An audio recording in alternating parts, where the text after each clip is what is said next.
কাছে রয়েছে। মুখ্যমন্ত্রী হতে পারেন, দৌড়ে এগিয়ে রয়েছেন শুভেন্দু অধিকারী। উত্তরবঙ্গ উন্নয়ন মন্ত্রী হতে পারেন নিশীথ প্রামাণিক, এমনটাই এখনো পর্যন্ত সূত্র মারফত খবর। শরৎ দত্ত মুখোপাধ্যায় তিনি স্বাস্থ্য দপ্তরের দায়িত্বে আসতে পারেন, অর্থ এবং শিক্ষা স্বপন দাশগুপ্তের কাছে যেতে পারে, এটাই সম্ভাব্য এখনো পর্যন্ত লিস্ট।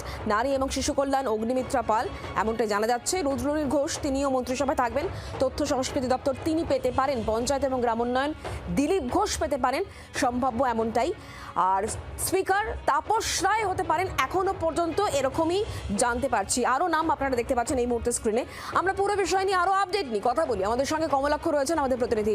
একেবারে সরাসরি কমলাক্ষ, মন্ত্রিসভায় কারা কারা আসতে পারেন এবং মুখ্যমন্ত্রী কে হতে পারেন তা নিয়ে এই মুহূর্তে জোর জল্পনা, নতুন কোনো আপডেট কি রয়েছে?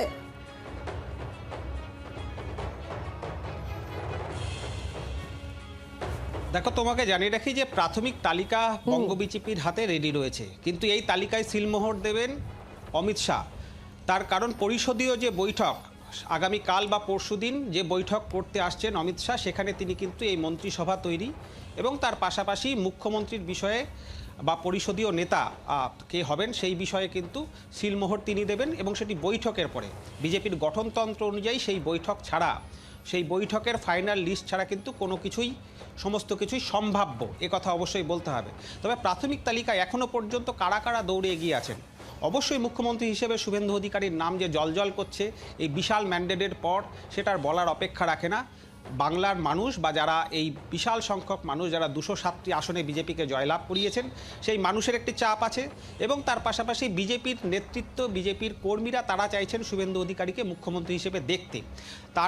তার যে এই যে লড়াকু মনোভাব এবং বাংলায় যেভাবে তিনি ঝড় তুলেছেন জায়ান্ট কিলার হিসেবে, সুতরাং মুখ্যমন্ত্রী তিনি। কিন্তু তার পাশাপাশি তার যে বিশাল যে মন্ত্রিসভা তৈরি হবে, সেখানে গুরুত্বপূর্ণ দায়িত্বে কারা কারা পেতে পারেন সেই প্রাথমিক লিস্ট এই মুহূর্তে জি 24 ঘন্টার হাতে। তোমাকে জানিয়ে রাখি, উত্তরবঙ্গ উন্নয়ন দপ্তর যেতে পারে নিশীথ প্রামাণিকের হাতে, স্বাস্থ্য দপ্তর যেতে পারে শরৎ দত্ত মুখোপাধ্যায়ের হাতে, অর্থ অথবা শিক্ষা পেতে পারেন স্বপন দাশগুপ্ত, নারী ও শিশু কল্যাণ পেতে পারেন অগ্নিমিত্রা পাল, তথ্য সংস্কৃতি যেতে পারে রুদ্রনীল ঘোষের হাতে, পঞ্চায়েত গ্রামোন্নয়ন দিলীপ ঘোষ, স্পিকার হতে পারেন তাপস রায়। এছাড়াও মন্ত্রিত্ব পেতে চলেছেন এমনটা জোরালো সম্ভাবনা রয়েছে শঙ্কর ঘোষ, জগন্নাথ চট্টোপাধ্যায় এবং সজল ঘোষের।